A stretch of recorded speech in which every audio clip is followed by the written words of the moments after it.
My 3 children gathered to give me the news. "Mom, we've hired a facility," my eldest said. "You'll be better off there. There are people your own age." I packed my suitcase without crying. Follow my story to the end and tell me from which city you are reading this. That way, I'll know how far my voice has traveled. My name is Regina Miller, and I am 72 years old. I spent the majority of those years believing that a mother's greatest wealth was her children.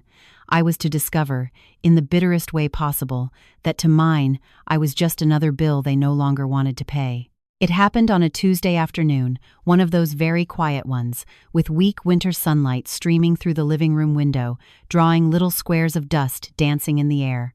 I was brewing coffee, smelling that aroma that always reminded me of a full house, when they arrived, the 3 of them together, which was already a miracle. Steve, my eldest, at 50, his forehead already etched with worries that never had anything to do with me. Claire, the middle child, 47, always trying to please everyone and ending up pleasing no one, least of all herself. And Julian, my youngest at 42, who to me never ceased being the little boy I needed to protect from the world. They entered in silence and sat on my floral armchair, the one their late father had bought on a 12-month installment plan, its springs now a bit worn out. They looked at each other with that wordless communication only siblings possess, deciding who would cast the first stone. It was Steve. Of course, he was always the most practical, the coldest. "Mom, we need to talk about something serious with you," he started, adjusting the tie that seemed to be choking him. I already knew nothing good was coming. A mother's heart is never wrong. I thought perhaps one of them was having money trouble again, or that Claire's marriage was on the brink of failure once more. I placed the coffee pot on the center table along with the glass tumblers I saved for visitors. "You can speak, children. Did something bad happen?" Claire, her eyes already welling up, took my hand. Her hands were soft, the hands of someone who works in an office, very different from mine, rough and stained by a lifetime of hard labor. "Mom, it's for your own good," she said. That phrase is always the beginning of the end.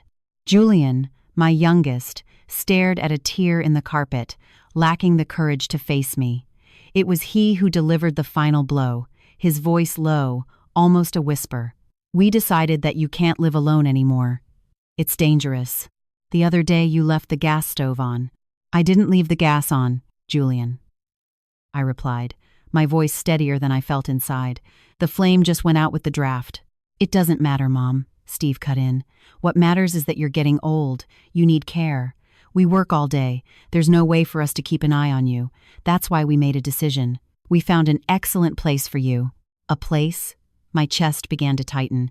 I looked around my small living room, at the picture frame with my wedding photo, at the fern hanging by the window, at every little thing that told my story. This was my home, the only place I knew. "Mom, we signed a contract with a nursing home," Steve said, direct as a punch. "It's called the Haven of Peace Care Center. You'll be better off there. There are people your age, nurses 24 hours a day, activities." I stopped listening to him. His voice became a distant buzz. A nursing home. A warehouse for the forgotten elderly. That was what I had become to them. A nuisance, an antique piece of furniture they no longer knew where to put, so they decided to donate it to charity. I looked at each of their faces. Steve, with the expression of someone solving a business problem. Claire crying, but tears of guilt, not sadness for me. And Julian, who finally raised his eyes. And what I saw there broke me inside. Relief. Relief at finally being free of the obligation to care for his old mother. I didn't cry. I didn't scream. I didn't make a scene. Something inside me broke, but it broke in silence. A part of me died that afternoon, but another part one I didn't know existed began to be born. I took a deep breath and said, with a calmness that left them in shock, "And when do I have to go?" They looked at each other, surprised by my lack of reaction. "Well, Mom, we thought this weekend would be good." "We'll come for you on Saturday," Steve replied, not relaxing in the slightest. "All right," I said. "Now, if you'll excuse me, my coffee is getting cold." They left my house as if they had just pulled a rotten tooth, relieved, lighter. I remained seated in my armchair, alone, watching the squares of sunlight fading from the floor. And it was there, in the silence of my house that was about to stop being mine, that I began to remember everything. I remembered the day Roger, their father, left me. He didn't die, no. He simply packed a suitcase on a Monday morning and said he had found a younger woman, that life with me had become routine, and he wanted to be happy. I was 35, Steve was 13, Claire was 10, and Julian, my little one, barely 5. I was left with 3 children, a mortgage to pay, and a heart in 1,000 pieces. Back then, I worked as a seamstress from home, but the money wasn't enough. I had to do the hardest thing in my life, swallow my pride and ask for help. I went door to door in a neighboring suburb, a neighborhood of people with more money, offering my services as a housekeeper. I got 2 jobs. In the morning, I cleaned Mrs. Marlene's house, a very kind woman. In the afternoon, I went to Mrs. Iris's house. My life became an endless race. I woke up at 4 a.m. to get the kids' food ready. I took the first bus. I worked all day, scrubbing floors, cleaning bathrooms, ironing clothes that weren't mine. I returned home at night, dead tired, and I still had to make dinner, check homework, bathe Julian. Many nights I only ate bread with coffee so there would be enough rice and beans for them. My knees ached. My hands were perpetually cracked from cleaning products. I lost so much weight my clothes hung loose, but I didn't complain. I looked at my 3 children and found the strength to keep going. I remembered when Steve wanted to take a technical course in mechanics. I didn't have the tuition money. I did something crazy. I sold the only jewelry my mother had left me, a thin gold ring. He graduated, got a good job, and gave me his first paycheck. "This is for you, Mom, so you can buy another ring." I wept with pride, but I never bought the ring. I used that money to pay an overdue electricity bill. I remembered Claire's sweet 16. She dreamed of a pink princess dress full of sparkles. I had no way to pay for it. I spent 3 months staying up late at my sewing machine, making dresses for the rich ladies of the city, saving every extra penny to make my daughter's dream come true. The day of the party, when I saw her spinning in the hall in that dress, I felt all my sacrifice had been worth it. And Julian? Julian was always the most attached, the most fragile. When he decided he wanted to open a small tire shop, I didn't even think about it. I took my entire life savings fund, which I had gathered over years of labor, and gave it to him. "This is for you to start your life, son." He hugged me so tight. He said I was the best mother in the world. The tire shop worked. Julian got married. He had children. Claire also married and became a manager at a store. Steve ended up as a shop foreman. I raised 3 children alone, 3 workers, 3 good people, or so I thought. As the memories flashed through my mind, a cold rage began to take over me, a rage I had never felt before. It wasn't a hot rage of screaming and breaking things. It was an icy, silent rage that gave me a terrifying clarity. They didn't remember any of that, the sold ring, the nights of sewing, the savings fund money. To them, all of that was just my obligation as a mother. It was then, amidst that pain and anger, that I remembered something I had almost forgotten. I remembered Mrs. Iris. Mrs. Iris wasn't a common employer. She was a widow with no children who lived alone in a huge mansion. At first, I was just the lady who cleaned, but over time, our relationship changed. She started asking me to sit and have coffee with her after the cleaning was done. She told me about her husband, the trips they had taken, the loneliness she felt, and I told her about my children, my difficulties, my small dreams. We became friends, confidantes. I worked for her for over 20 years. Even after I retired, I kept going to her house 3 times a week, no longer as a housekeeper, but as a companion. I helped her with groceries, read the newspaper when her eyesight began to fail. We listened to the radio together. My children never understood that friendship. "Mom, you worked all your life.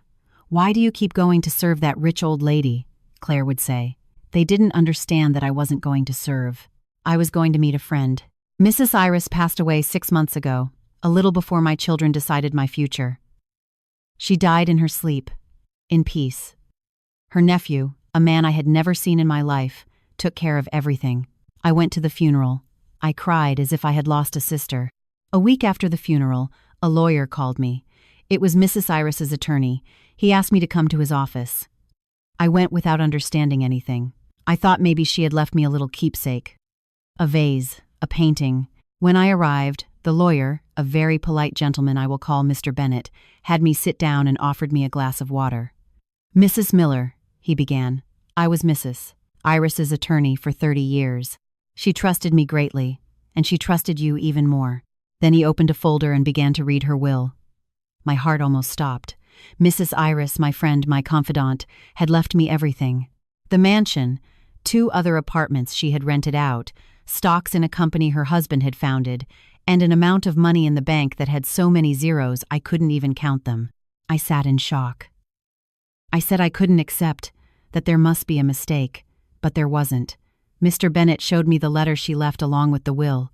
"For Regina, my only true family. You cared for me when everyone forgot me. You gave me your time and your affection, which are the most valuable things in the world. Money cannot buy that. Use this inheritance to take care of yourself, to rest, to be happy. You deserve it more than anyone. With love, your friend Iris." I left that office floating.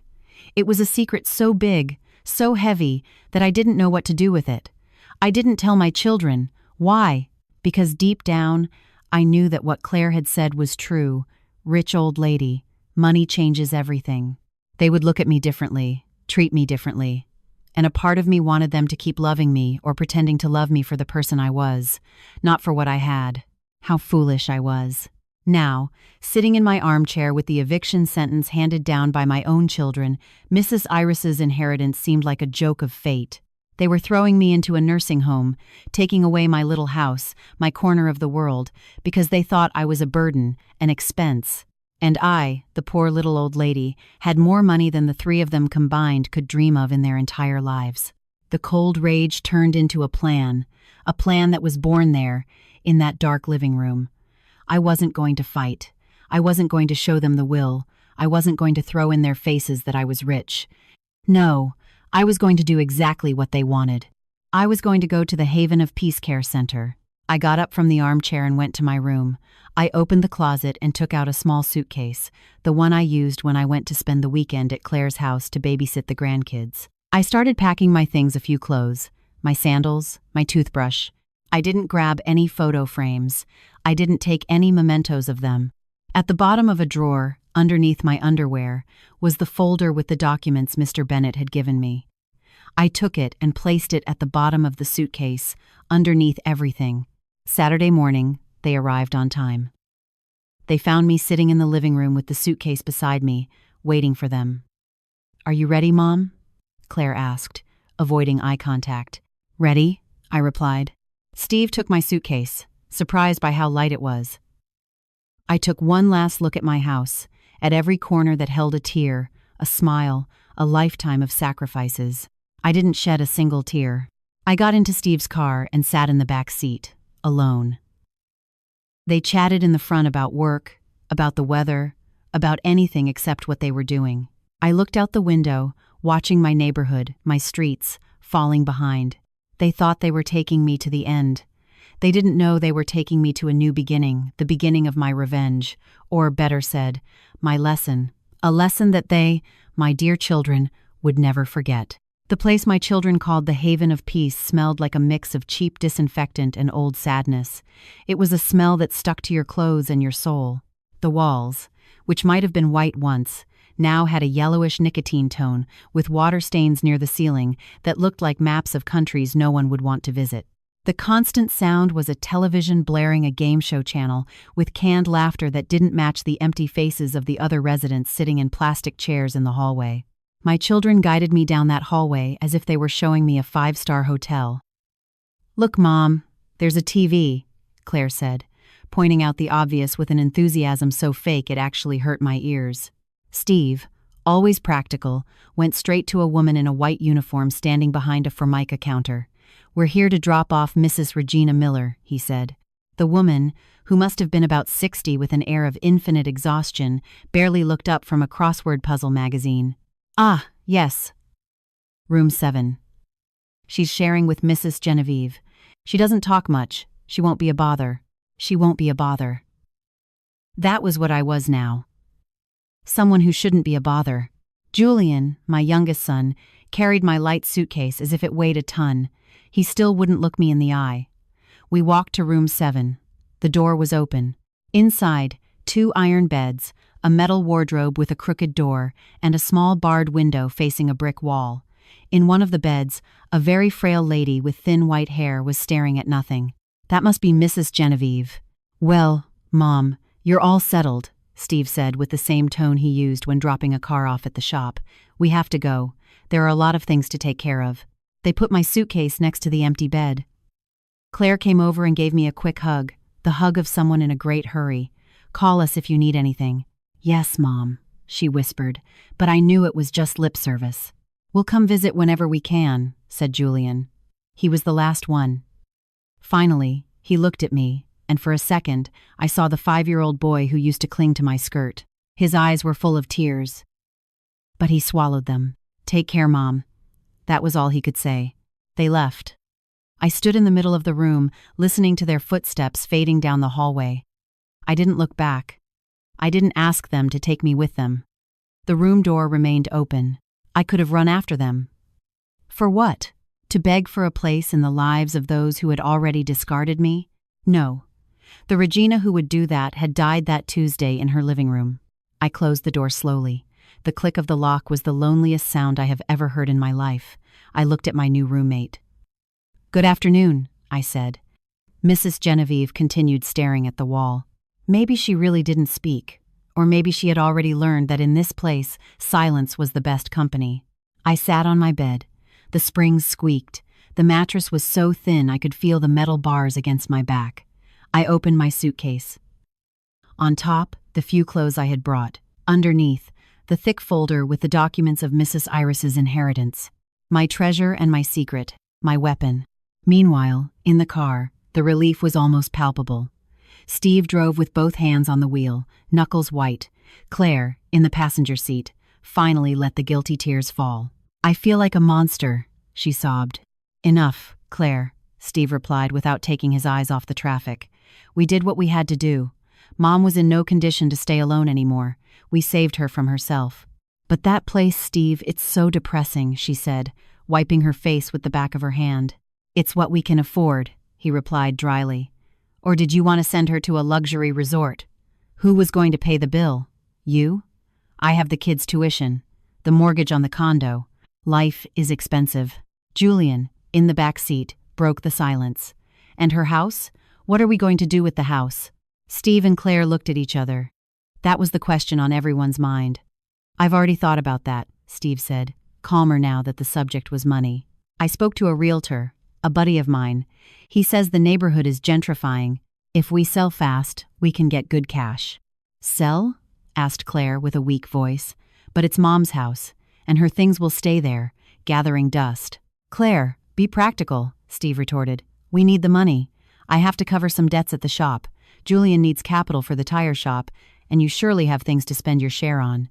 We clean the house, donate the old furniture, and sell." "Split the money?" asked Julian. 3 equal parts." "Obviously," Steve replied. "It's fair. We took care of her all these years. It's only fair that Dad's inheritance is ours now." Dad's inheritance. The house I paid for with the sweat of my brow, scrubbing other people's floors. To them, it was the inheritance of the father who abandoned us. "I don't know if I can, Steve," Claire said. "Go in there, touch her things. It feels wrong." "Wrong is leaving the house closed up, gathering dust and losing value," he said. "Think about what you can do with $50,000 or $60,000 in hand, Claire. Change your car, do that kitchen remodel you want so much. Think about that. We'll meet next weekend to clean the house. The sooner we put up the for sale sign, the better." The conversation died there. The plan was set. They weren't just committing me. They were erasing my existence, selling my memories to pay their bills. Back at the Haven of Peace, I was starting my own investigation. The first night was the longest of my life. The sounds were strange. Dry coughs from other rooms, low moans, the steps of the night nurse in the hallway. I barely slept. The next morning, I woke up before the sun rose. I sat on the bed in the dark, just listening and thinking. When the day cleared, I began to observe. I watched how they served the food, a watery oatmeal for breakfast, a flavorless soup for lunch. I saw how the nurses, too few for so many elderly people, ran from one side to the other, always in a rush, with no time for a kind word. I saw the residents, each lost in their own world of nostalgia and oblivion. I didn't stay in my corner. I started walking the hallways, always with a humble smile on my face, my posture slightly hunched, like the harmless little old lady they thought I was. I struck up conversations with the cleaning staff, the cooks. I praised the clean floor, the tasty food, and they starved for a compliment, for a bit of attention began to open up. It was with Lupita, one of the janitors, that I discovered the first important piece of information. "This place used to be better, Mrs. Miller," she told me one day while sweeping the hall. "The old owner, Mr. Alfonso, was a good man, but he sold everything about 10 years ago. Now the new owner just wants money. He cut staff, lowered the food quality, only thinks about profit." "And who is this new owner?" I asked with my most innocent voice. "I don't know the name well. It's a corporation. A weird name. I think it's called Future Invest LLC or something like that. We never see the face of the real owner. Just a manager comes, a Mr. Morrison, once a month to collect the money. Future Invest LLC. I stored that name in my head. In the following days, I continued with my theater. I participated in the activities they offered. Painting class with almost dried out paints. Bingo where the prize was a peppermint candy. I sat with the other residents in the TV room and pretended to pay attention to the game shows. Little by little, some began to talk to me. I met Mr. Oswald, a former history teacher who had been placed there by his children after his wife died. "They say they come to visit me every Sunday," he told me with sad eyes, "but it seems their Sunday happens every 15 days, because they never arrive."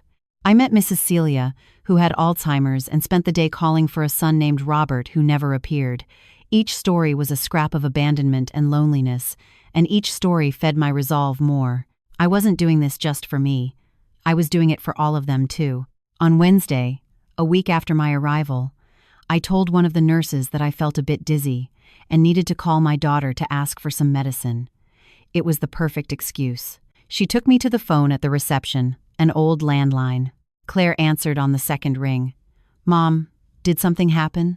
Are you okay?" Her worry sounded almost convincing. "I'm fine, daughter. I just think my blood pressure went up a little." "Do you think you can bring me my blood pressure medicine when you come to visit?" I asked, with the weak voice I had already practiced. "Of course, Mom, of course. But this weekend is going to be complicated. Your brothers and I are going to give your house a good cleanup, you know, to organize things." "Organize?" I asked. "Yes, Mom. Leave everything tidy. Don't you worry, we'll handle everything. Next weekend, I'll bring the medicine without fail." "Okay, daughter, okay." I hung up. So it was true. The plan to sell my house was already in motion. They were going to organize my things, throw my life in the trash, to sell the walls that had given me shelter. The calm I felt was almost frightening.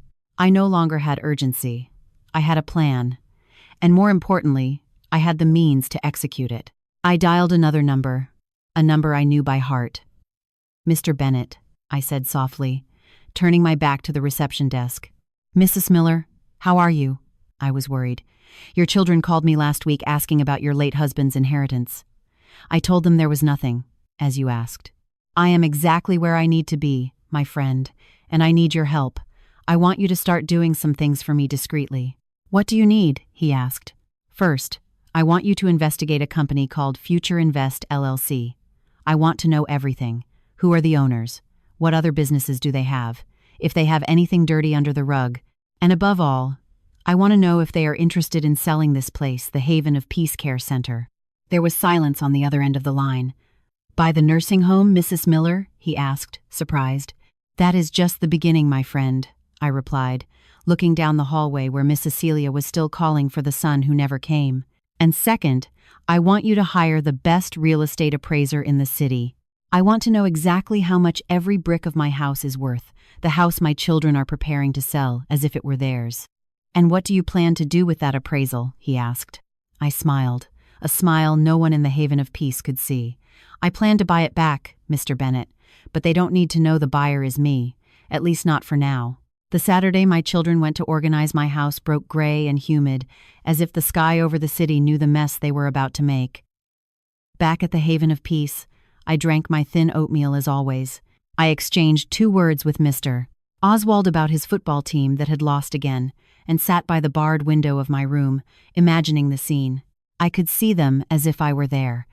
Steve arrived first, opening the door with a key he had had for a long time, which I never imagined would be used to erase me from there. He walked through the living room with the air of a boss, calculating what was worth keeping and what was trash. Claire and Julian arrived later, carrying cardboard boxes and large black trash bags, big and hungry, ready to swallow my life. "Where do we start?" Claire asked, her voice already cracking, looking at my floral armchair, the same one she had sat in to give me the sentence. "The easiest part." "The living room," said Steve practically. "These old furniture pieces aren't worth anything. The chair has broken springs. This cabinet is full of termites. We donate everything to the neighborhood church and gain space to work. The important thing is to get the personal stuff out, her knickknacks." "Don't talk like that, Steve." "They aren't knickknacks," Claire complained. "They are Mom's memories. Memories that are going to stay here rotting," he replied, opening the cabinet doors. The realtor was clear. "The house has to be empty and clean for showings. The faster we do this, the faster we sell and get our cash." Our cash. They started tossing everything. Julian, quiet, was in charge of taking down the picture frames from the walls and the cabinet. Each photo was a stab wound.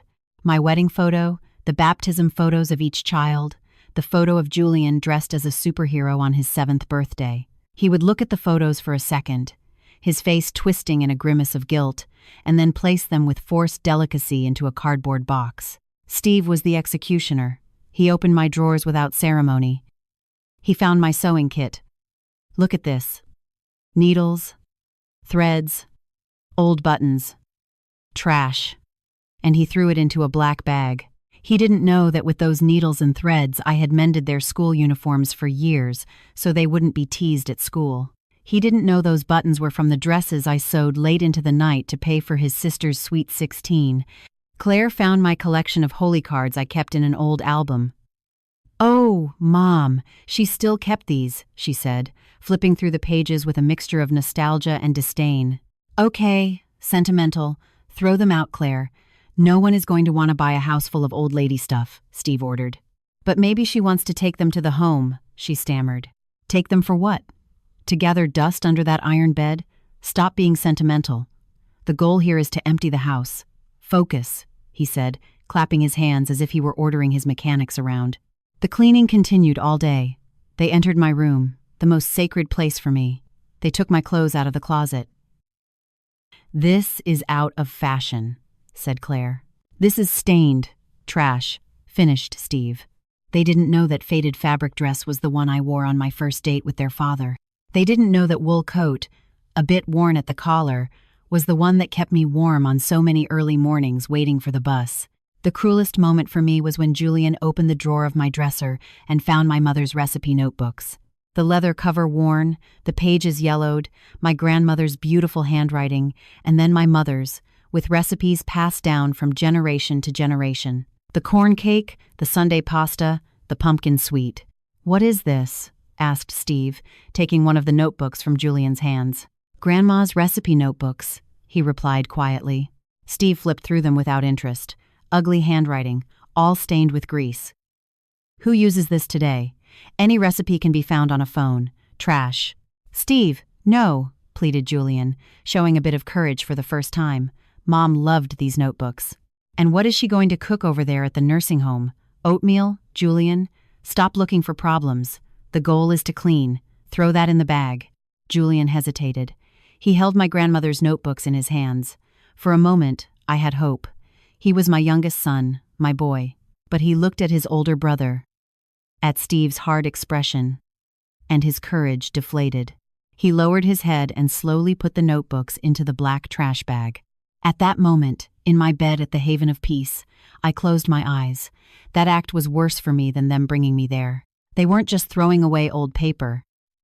They were throwing away our history, our roots. While they profaned my memories, the nursing home phone rang. It was Mr. Bennett. I went to the hallway phone, making sure no one was close. "Mrs. Miller, I have news," he said with his professional voice. "The investigation on Future Invest LLC yielded results. The company is a shell. It's in the names of straw men. The real owner is a guy named Amos Morrison. The Mr. Morrison that Lupita told me about, I thought aloud. Exactly, the same one. And the most interesting news is that Mr. Morrison is up to his neck in debt. He used the Haven of Peace and other properties as collateral for loans he can't pay. The banks are about to seize everything. He is desperate to sell. To get quick money. A cold smile sprouted on my lips. That is music to my ears, Mr. Bennett. Make an offer. A low offer. From someone doing him a favor.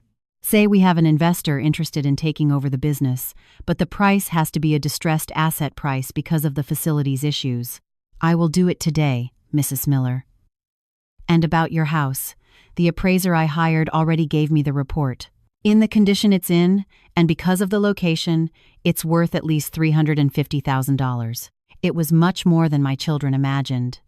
In their greed and haste, they would surely accept the first offer put in front of them. Perfect, Mr. Bennett. Now, let's wait for them to hang the sign. When that happens, you prepare a shell company in the name of someone you trust and make an offer. How much, Mrs. Miller? $200,000 cash. Mr. Bennett whistled on the other end. That's a very low offer. They might not accept. They will accept, I said with a certainty that even frightened me. They are in a hurry, they have debts. And Steve's realtor friend, being his buddy, will surely undervalue the house to sell fast and collect his commission. $200,000 cash will look like a gift from heaven to them. They won't think twice. 2 weeks passed. 2 weeks in which I continued my role as the docile old lady in the nursing home. My children didn't visit me. Claire called once to say that organizing the house had been a lot of work, but that almost everything was ready. She didn't mention the trash bags filled with my life. The following Saturday, my faithful neighbor, Marcia, came to visit me. It was the first visit I had received. She brought me a cake made with the recipe that had once been in my mother's notebooks. My eyes filled with tears, but I held them back. Regina, my friend, I didn't want to give you bad news, but, she began, squeezing my hands. This morning they put up the sign. I know, Marcia. I expected it. They threw out so many things, Regina. So many of your things. I saw the trash bags on the curb. My heart broke. Mine too, friend. But sometimes the heart has to break into pieces so it can be put back together in a different way, stronger. She looked at me without fully understanding, but she saw the firmness in my eyes. That same afternoon, I called Mr. Bennett. The sign is up. You can make the offer.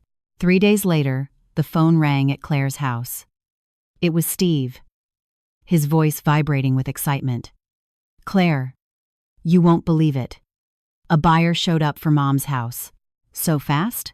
But we hung the sign 3 days ago, she was surprised. Well, yes, it's a company. It seems they buy properties in the area to invest. And the best part, they made an all-cash offer, $200,000. $200,000? Claire's voice wavered. Steve, didn't your realtor friend say it was worth maybe $250 or more? Worth? If we wanted to wait months, maybe a year to find a buyer, $200,000 in hand. Right now, no headaches, no showing the house to half the world.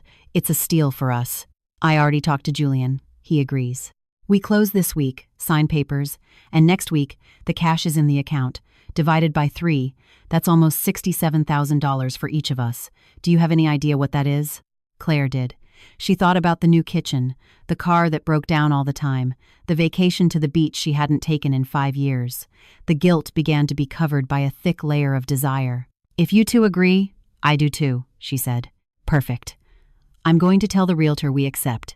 Prepare the toast, little sister. Our problems are over. While my eldest son celebrated the end of his problems, he didn't know that mine were just beginning to be solved. And their problems, the real ones, were about to begin. That night, in the dining room of the Haven of Peace, while I ate my watery soup, I thought about my house. In a short time, it would be mine again. Legally, my children would have the money they wanted, so much money that actually came out of my own pocket, from the inheritance my friend Iris left me. They would spend it, pay their debts, feel like kings of the world, and I was going to wait. Patience is something learned in life. It is the virtue of those who scrub floors and those who plan justice. Mr. Bennett called me the next morning. Mrs. Miller, I have another piece of news. Mr. Amos Morrison accepted our offer for the Haven of Peace Care Center. He is selling it for a ridiculous price, just to get the debts off his back. The banks are practically taking it. The place is yours." I looked around. The yellowish walls. Mrs. Genevieve still staring at the brick wall. The place was mine. The asylum where my children had thrown me to die. Now it belonged to me. The game was turning, and the most fun part was just beginning. 2 years passed, more than 730 days. At first, I counted them. I counted every insipid meal, every poorly slept night on that iron bed, every visit that wasn't for me. Then I stopped counting the days and started counting my victories. And there were many.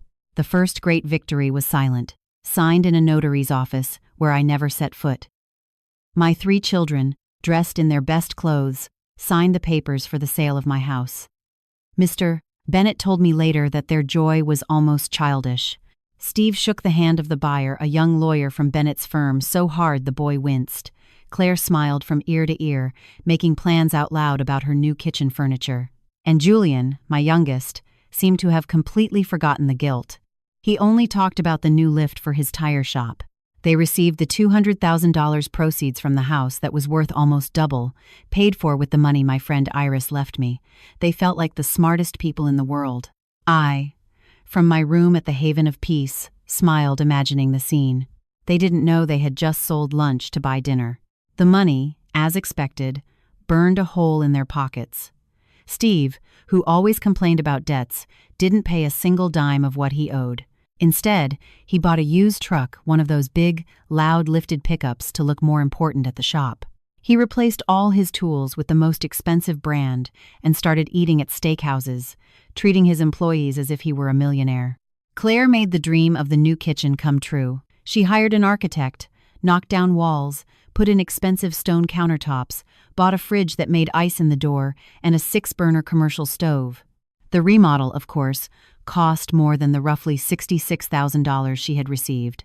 To finish the work, she took out another loan from the bank, but she was happy. Posting photos of her dream kitchen on social media, filling up on praise from friends who didn't know half the story. Julian, my boy, was the one who hurt me the most. Not only did he buy the lift for the tire shop, but he also traded his wife's old car for a newer one and financed a trip to Florida with the kids. He spent every penny as if there were no tomorrow, believing that money was the first step toward a life of wealth. None of them thought to save a little for emergencies. None of them thought of me. During the first 6 months, they didn't visit me once. They were too busy with their shiny new lives. Claire called occasionally, always with the same excuse. "Hi, Mom. Are you okay? Sorry for not coming to see you. It's just that the kitchen remodel is crazy. You can't imagine the dust. But as soon as it's finished, I swear I'll bring you a piece of cake baked in my new oven." The cake never came. While they burned the money from my house, I started my own remodel at the Haven of Peace. Now that the place was mine, I could do whatever I wanted. But my revenge wasn't loud. It was like a seam sewn on the inside of the fabric, only seen when the garment is finished. I continued living as a simple resident. No one, neither the employees nor the other elderly people, suspected anything. Mr. Bennett hired a new administrator in my name, Sophia, a woman of about 50 with a huge heart and the firmness of a general. She was a widow. She had cared for her mother with Alzheimer's for 10 years and understood people. Sophia arrived on a Monday, introduced as the new manager sent by the new owners. The first thing she did was fire Mr. Morrison, the exploitative manager, and the head nurse, a bitter woman named Yvonne who treated the elderly like sacks of potatoes. It was a beautiful scene. I, sitting in my plastic chair pretending to doze off, saw Mr. Morrison's jaw drop when Sophia handed him his termination papers. The second thing she did, following my orders, was change the food. On Tuesday, instead of the thin oatmeal, we had fresh bread, butter, fresh fruit, and coffee with real milk. For lunch, instead of watery soup, there was roast chicken, with potatoes, green beans, and a tomato salad. The silence in the dining room was different. It wasn't the silence of resignation anymore, but of people who couldn't believe what they were seeing. Mr. Oswald, sitting across from me, had eyes full of water. "It's been about 5 years since I ate a piece of chicken this good, Regina," he told me with a trembling voice. I just smiled. The changes continued. Sophia hired more nurses, more cleaning staff. The yellow walls were painted a light cream color, cheerful and bright. The plastic chairs in the hallway were replaced by comfortable armchairs donated by an anonymous company. Burnt-out light bulbs were replaced. Bathrooms were remodeled. The haven of peace began, little by little, to live up to its name. I became Sophia's secret advisor. At night, when everyone slept, I went to her office and we talked. "Sophia, Mrs. Celia, needs a new mattress. That one is caved in," I would say.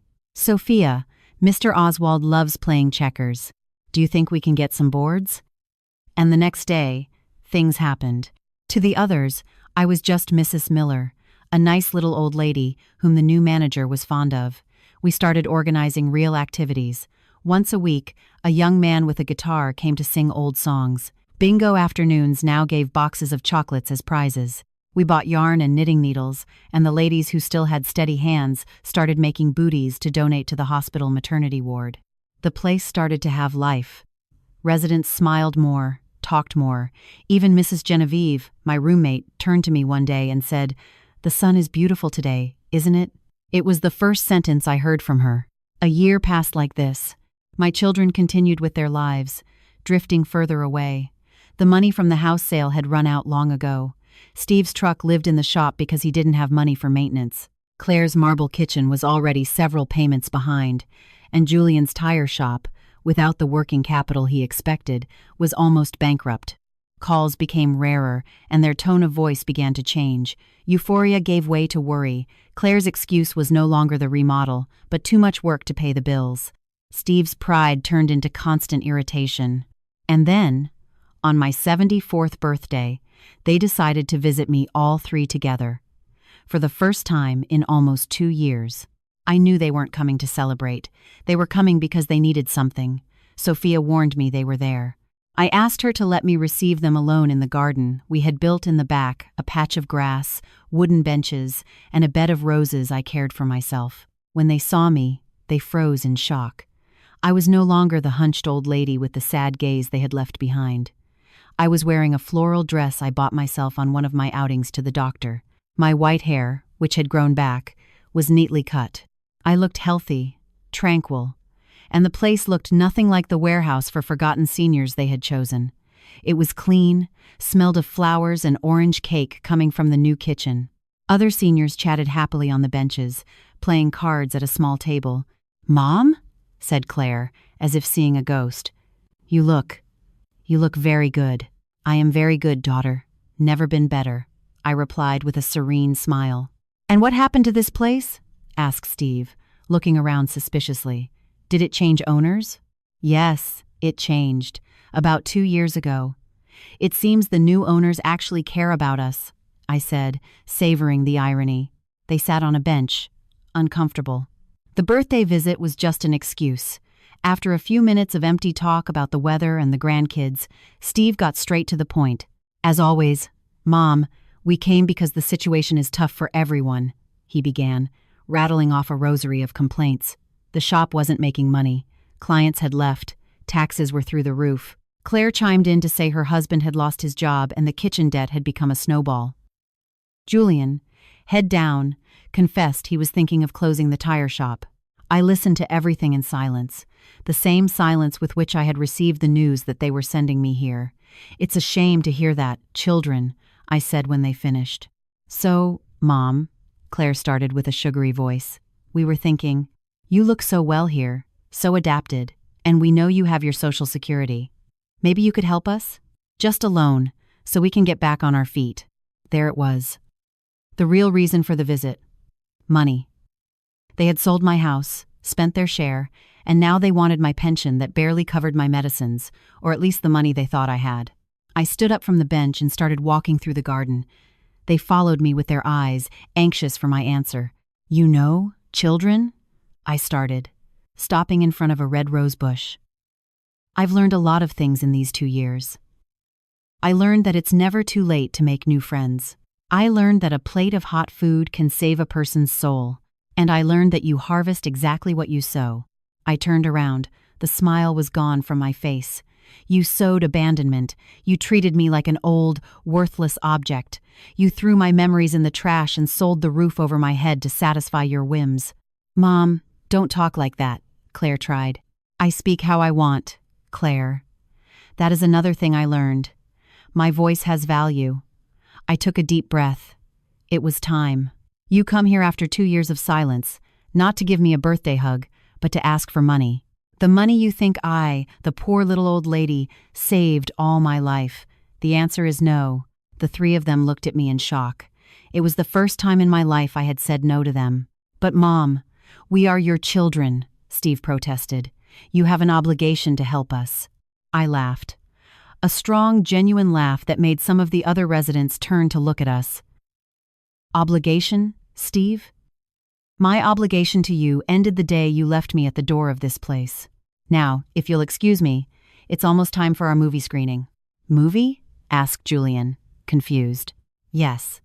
The new owners bought a big screen and a popcorn machine. Today they are showing an old romance movie. It's my favorite. I turned and walked toward the main building, leaving the three of them standing in the middle of the garden with their mouths open. They thought the conversation ended there. They didn't know I still had the best part saved. I had one last card up my sleeve, and I was about to put it on the table. I left them in the garden, paralyzed like salt statues.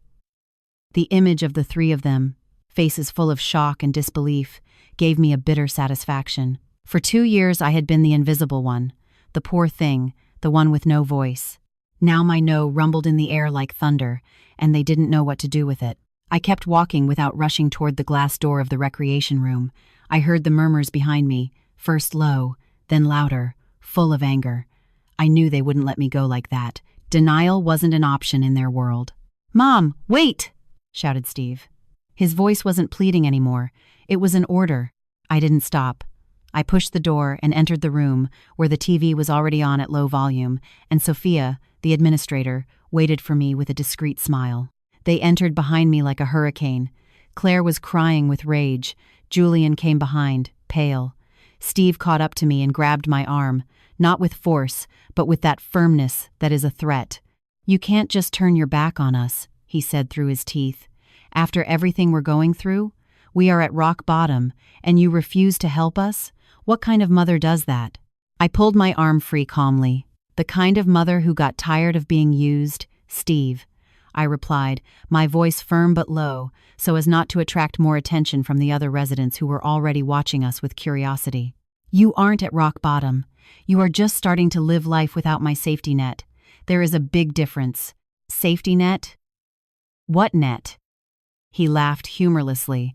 "You lived off your miserable pension. We were the ones helping you, worrying about you. Worried so much you sold my house at the first price offered to pay for trucks and luxury kitchens," I retorted. His face turned red. "How do you know that?" Claire stammered. "I have my informants," I said, glancing sideways at Sophia, who remained standing quietly by my side. In this place, news travels fast. And news about children who spend the money from their mother's house and then come to borrow her pension travels fastest. "This is humiliating," Steve said, raising his voice. "You are humiliating us in front of these people." "No, Steve. Humiliation was what you put me through for 2 years. This," I opened my arms, gesturing to the clean, beautiful room, "is called consequences. You thought I was nothing, that my life fit in a small suitcase, and my memories could go in the trash. You underestimated me. That was the biggest mistake of your lives."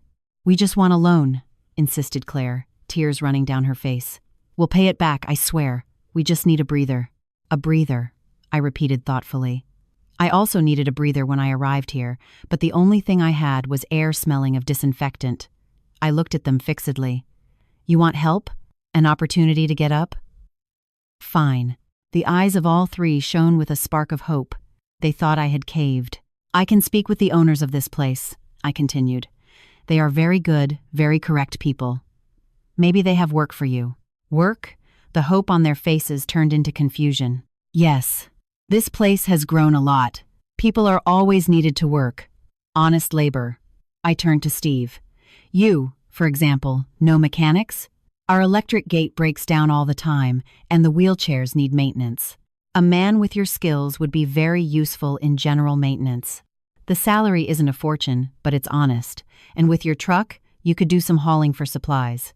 Steve's face went from red to purple. "You're joking. You want me to come work as a janitor? As a helper?" Here, not as a janitor, I corrected with a sweet smile. As maintenance supervisor, it's a dignified job. It dirties the hands but cleans the conscience. I turned to Claire. And you, daughter, with that beautiful kitchen and that new oven, right? You love to cook. Our cook, Mrs. Nina, is getting tired. She would love to have an assistant. You could bake cakes for the afternoon snack, help with the meals. The smell of good food does the soul of the people here so much good. Claire looked at her hands, the nails freshly manicured that she showed off on social media. The idea of peeling potatoes and washing pots hit her like a blow. I don't know how to cook for so many people, she murmured. You learn, daughter.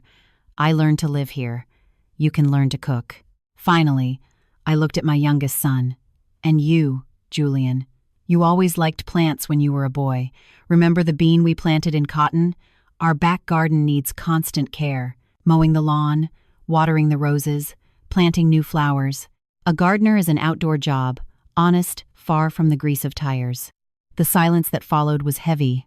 They weren't just surprised, they were offended. To them, that offer wasn't help, it was a final insult.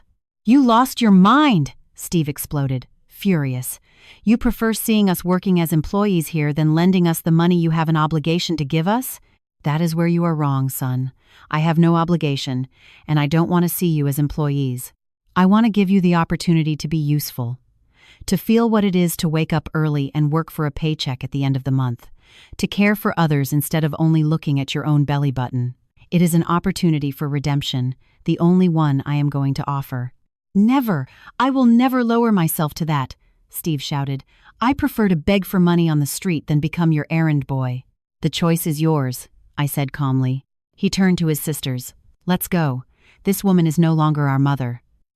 He left, slamming the door. Claire looked at me, her face soaked in tears, a mixture of rage and despair. How could you, Mom? She whispered, and ran after him. Julian stayed. He looked at me, his eyes full of deep sadness.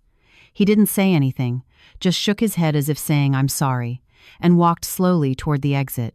I stood there in the middle of the recreation room with Sophia by my side. The other residents, who had watched everything in silence, began to approach. Mr. Oswald put a hand on my shoulder. You were very brave, Regina, he said. I didn't feel brave. I felt exhausted, but I also felt free. Sophia, I said, turning to the administrator who looked at me with admiration. I think the movie screening today can be canceled. Sophia smiled. Absolutely not, Mrs. Miller. Today, more than ever, you deserve a good movie and a very big bucket of popcorn. Do you want me to announce something? She asked. What thing? I asked. That the Haven of Peace has 3 positions open, and that the owner of the place will give preference to candidates who need a second chance in life. I laughed. A laugh that came from the bottom of my soul. No, Sophia. No need to announce anything. Whoever needs to learn the lesson will find the way back on their own. Life went on. Steve and Claire didn't come looking for me again. I learned through my neighbor Marcia, who always called to tell me the news, that their situation had worsened. Steve had to sell the truck to pay the most urgent debts of the shop. Claire, with her husband unemployed, began selling the cakes she baked in her new oven to neighbors to make a little money. Ironic, isn't it? She was doing exactly what I had suggested, but out of desperation, not choice. But a week after that visit, something unexpected happened. On a Tuesday morning, I was in the garden tending my roses when I saw a figure standing by the back gate. It was Julian. He was there, looking in, hands in the pockets of his worn pants. He seemed to have aged 10 years in a week. I didn't say anything. I kept pruning a rose bush. He stayed there for about 10 minutes, and then opened the gate and entered. He walked toward me slowly. Hi, Mom. Hi, son. He looked at my hands, the gardening shears. You really like messing with plants, don't you? Always have. It calms my soul. We stood in silence for a while. The only sound was the click of the shears cutting dry branches. Mom, he started with a trembling voice. I closed the tire shop. I'm sorry, son, I said. Don't be. I wasn't a good businessman. I was a dreamer. I thought money was going to fix everything. He kicked a pebble on the ground. I came to ask if that job offer still stands. I stopped what I was doing and looked at him. In his eyes, there was no pride or anger, only an enormous exhaustion and a sliver of hope. "What are you applying for?" I asked seriously. He gave a sad smile. "Well, for gardener, I suppose." I extended the pruning shears to him. "You can start with that flower bed over there. The weeds are choking the daisies." Julian took the shears. His hand trembled a little. He looked at the tool, then looked at me. His eyes were full of tears. "Thank you, Mom." "Don't thank me yet," I said. "The work is hard and the pay is minimum wage. You're going to have to prove you deserve it. Not to me, to yourself." He nodded and went toward the flower bed. I watched him start to work carefully, without rushing, cleaning the earth around the flowers. My son, my boy, was starting to harvest what he had sown, and for the first time in a long time, I felt the harvest in the end might be good. I don't know what awaits Steve and Claire in the future. Maybe life will teach them the lessons I tried to teach them. Maybe not. What I do know is that my story isn't one of revenge, it's one of respect. Of the respect I lost and had to reconquer in the hardest way. Today, I am no longer Regina, the cleaning lady, the widow, the abandoned mother. I am Mrs. Miller, the woman who tends a garden, watches old movies with her friends, and once in a while teaches a son the value of caring for a patch of daisies. And for me, that is the greatest wealth anyone can have. Sometimes when a door closes with pain, life opens a window full of light. Today I understand that respect isn't begged for. It is built step by step, just like a well-tended garden. Thank you for listening to my story. If it touched your heart, leave me a like, subscribe, and tell me in the comments. If you were in my place, what would you have done? Your words might be the comfort someone needs tonight. And tell me too, where are you listening to my story from? I love knowing how far these voices of life and hope travel.